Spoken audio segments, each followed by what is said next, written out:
بسم اللہ الرحمن الرحیم ایاک نعبد و ایاک نستعین۔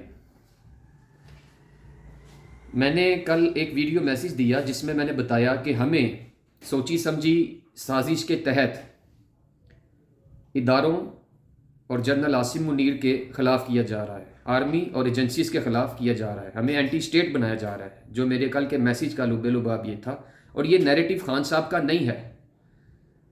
خان صاحب نے کہا، جو میں نے کل بھی بتایا، کہ ہم نے ہمیشہ سے تنقید برائے اصلاح کی ہے کہ اگر جنرل عاصم منیر کی کوئی غلطی ہے تو وہ اپنی اصلاح لے، وہ اس میں اپنی غلطی کو مانیں، اور ہم بالکل اس چیز کے مخالف ہیں اور ایسے ایلیمنٹس کے مخالف ہیں جو پی ٹی آئی کے لوگوں کو ورغلا کے ایسی باتیں کرنے کی کوشش کریں کہ جی جنرل عاصم منیر کو یہ کر دو، لٹکا دو، ایسے کر دو، قومی غدار، مجرم، ظالم۔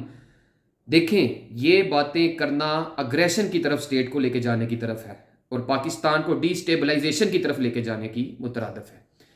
اور سب سے ضروری بات جو میں اس ویڈیو میسیج میں کرنا چاہتا تھا، جو میں نے اپنے تحریک انصاف کے حلقوں میں جو بات کی، اور اس بات کو آپ لوگ بھی مانیں گے، کہ سب سے زیادہ فائدہ anti P T I elements Noon league کو ہوگا جب تک خان صاحب کی یہ مٹھ بیر جنرل عاصم منیر اور اداروں کے خلاف چلتی رہے گی۔ وہ کبھی نہیں چاہیں گے کہ یہ کلیش ختم ہو۔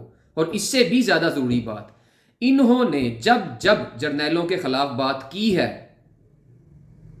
تو اس کے ساتھ ہی وہ میٹنگ بھی کر آتے ہیں، یا اس سے پہلے کر آتے ہیں یا اس دوران کر آتے ہیں، اور خان صاحب کو حقیقت میں جرنیلوں کا دشمن بنا رہے ہیں، اور یہ سوچ اپنے لوگوں کے تھرو پی ٹی آئی میں ٹرانسفر کر رہے ہیں۔ لوگوں کی کسی کو عہدے کی لالچ دے کے، کسی کو کسی طرح سے فیسیلیٹیٹ کر کے، کیونکہ جو یہ رولنگ پارٹیز ہیں یہ نئی پارٹیز میں بھی اپنے لوگ انجیکٹ کرتی ہیں، ان کی شاخیں موجود ہوتی ہیں۔ تو اس وجہ سے سمجھنا پڑے گا کہ اپنا کون ہے، اپنا کون ہے اور پرایا کون ہے۔ اور مین چیز، ہمیں ایکول سٹینس دینے کی ضرورت ہے۔ خان صاحب نے ملک کی بات کی ہے، تبدیلی کی اور انسانیت کی بات کی ہے۔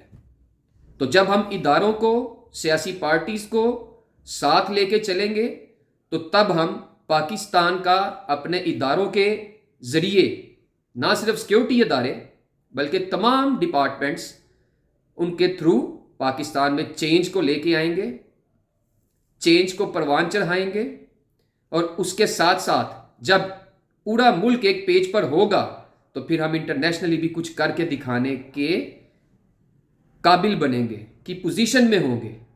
تو یہ چیز سب سے امپورٹنٹ ہے۔ جو سیاسی مخالفین اور اداروں میں موجود جو افراد مخالفین ہیں خان صاحب کے، یا جو کر دیے گئے ہیں سوچی سمجھی سازش کے تحت کہ خان کو دبا دیا جائے، یہاں تک کہ خان کو مار دیا جائے اسی طرح لڑوا کے، اور الٹیمیٹلی پاکستان کا وہ جو خواب تھا نئے پاکستان کا، وہ مر جائے، وہ فوت ہو جائے، اور بندر بانٹ جاری رہے پاکستان میں،